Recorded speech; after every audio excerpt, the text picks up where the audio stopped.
Selamat siang semuanya, perkenalkan kami dari kelompok 7 dengan saya sendiri Ibnu Ganda, Delbert Lorenza, Stanley Tan, Abdul Aziz, Selina, dan Intan.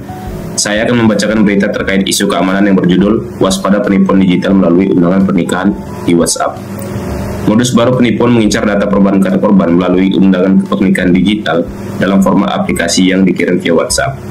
Sebagai peringatan nyata, salah satu kasusnya terjadi pada Derasmus Kenlopo di Kupang, Nusa Tenggara Timur, yang kehilangan 14 juta setelah mengklik tautan undangan pernikahan dalam format aplikasi. Aplikasi tersebut berisi malware yang mencuri data termasuk kredensial perbankan korban. Modus ini menggunakan aplikasi dari luar Play Store untuk mencuri OTP atau data sensitif lainnya. Para ahli dan kepolisian mengimbau untuk tidak menginstal aplikasi dari sumber yang tidak dikenal. Dan untuk sumber berita tersebut, saya kutip dari laman teknologi.id. Kasus yang kedua, Pak Sutri bobol M-Banking dari ponsel yang ditemukan di Mampang. Kronologinya adalah, sepasang pengantin baru itu berhasil mencuri uang ratusan juta dari hasil membobol akun BRI Mobile dari telepon seluler yang ia temukan di Mampang pada Jumat 9 Desember tahun 2022. Pak Sutri tersebut bisa dengan mudah membobol akun mobile banking pemilik ponsel hanya dengan cara menggunakan fitur lupa password. Blokir nomor handphone juga bisa dilakukan oleh operator karena prosedur meminta OTP atau one time password atau penggantian password memungkinkan ketika nomor handphone masih aktif, kata Bima. Faktor-faktor yang mempengaruhi hal tersebut yaitu satu, keamanan lemah. Aplikasi M-Banking yang memiliki keamanan lemah bisa jadi sasaran pembobolan jika aplikasi tersebut tidak memiliki perlindungan yang memadai seperti data security yang lemah, penggunaan PIN yang terlalu mudah ditebak, atau adanya celah dalam pemrograman, maka aplikasi M-Banking itu gampang dibobol. Nah, yang kedua tuh phishing dan teknik rekayasa sosial. Phishing adalah metode di mana seseorang coba untuk mendapatkan informasi pribadi orang lain melalui cara-cara manipulatif seperti mengirimkan email atau pesan teks palsu yang mengarahkan orang lain untuk memasukkan data pribadi mereka, misalnya nomor PIN atau kata sandi. Teknik rekayasa sosial lainnya termasuk melabel korban dan berpura-pura menjadi pihak bank, memanipulasi mereka untuk memberikan informasi yang dibutuhkan peretas. Yang ketiga itu koneksi internet yang tidak aman. Pengguna WiFi publik adalah salah satu faktor yang mempengaruhi kerentanan keamanan M-Banking karena jaringan yang tidak terlindungi. Koneksi yang tidak aman dapat memungkinkan peretas untuk melakukan serangan yang namanya man in the middle, di mana data dikirimkan antara perangkat pengguna dan server bank bisa disadap. Tanpa penggunaan protokol keamanan yang kuat, informasi seperti akun login dan transaksi keuangan bisa dicuri oleh pihak yang tidak bertanggung jawab. Untuk materi selanjutnya adalah penyebab terjadinya kebobolan. Biasanya atau umumnya alasan terjadinya kebobolan adalah kurangnya pengetahuan nasabah atau pengguna tentang keamanan sistem jaringan hingga memberikan peluang untuk hacker mencuri sebuah data, dan kurangnya ketelitian nasabah atau pengguna. Hal pertama, biasanya nasabah akan menginstal aplikasi atau malware yang menyebabkan device dapat tersadap oleh hacker. Yang kedua adalah nasabah biasanya memasukkan atau memberikan authentication seperti password atau username kepada hacker yang tidak bertanggung jawab.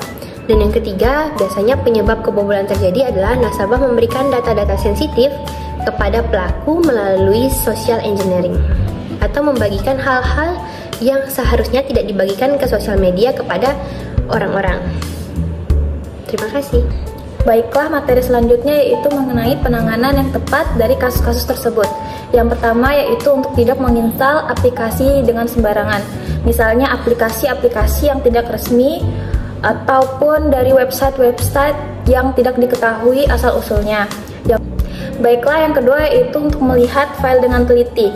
Kita harus dengan teliti melihat file tersebut, apakah file tersebut mencurigakan atau tidak, ataupun pengirim dari file tersebut apakah orang yang kita kenal atau tidak. Jika orang yang tidak kenal mengirim kita file tersebut, mohon untuk tidak dibuka dan tidak untuk dibaca, karena hal tersebut dapat menjadi pemicu adanya kebobolan dalam banking kita.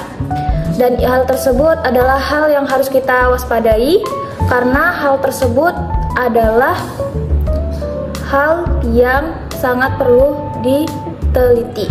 Lanjut, yang ketiga yaitu berhati-hati ketika memasukkan kode autentifikasi.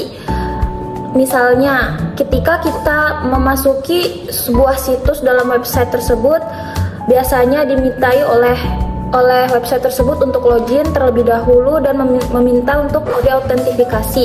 Sebaiknya kita lihat terlebih dahulu untuk file tersebut dan kita lihat terlebih dahulu apakah file tersebut bahaya atau tidak. Jika file tersebut tidak termasuk ke dalam file-file resmi, maka diharapkan tidak usah untuk login dan mengirimkan kode autentifikasi. Yang keempat yaitu tidak memberikan data sensitif kepada orang lain. Hal ini adalah hal yang paling penting karena orang terdekat pun dapat membahayakan data-data kita. Jadi kita tidak boleh dengan gampangnya percaya untuk memberikan data-data kita kepada orang lain walaupun orang terdekat kita. Yang selanjutnya yaitu apabila kita terjadi kebobolan dalam banking, sebaiknya kita lapor ke pihak bank untuk diurus lebih lanjut mengenai transaksi yang baru-baru saja terjadi. Yang selanjutnya yaitu yang keenam, apabila kita sudah melapor ke bank namun tidak ada tanggapan atau tidak ada hal-hal yang ditindaklanjuti lebih dalam, sebaiknya kita langsung lapor ke polisi. Kita lapor ke dalam pihak polisi dan diurus lebih lanjut oleh pihak kepolisian. Sekian, terima kasih. Saya lanjutkan kepada pemateri selanjutnya. Di sini saya akan memberikan kesimpulan dari PPT kelompok kami bahwa kebobolan pada layanan M-Banking umumnya disebabkan oleh kombinasi antara kelalaian pengguna seperti memasang aplikasi berbahaya atau memberikan informasi sensitif melalui metode social engineering, serta kurangnya kewaspadaan terhadap praktik keamanan. Oleh karena itu, kita harus berhati-hati dalam menggunakan layanan M-Banking agar kita dapat menghindari terjadinya kasus-kasus tersebut. Sekian presentasi dari kelompok kami, saya ucapkan terima kasih.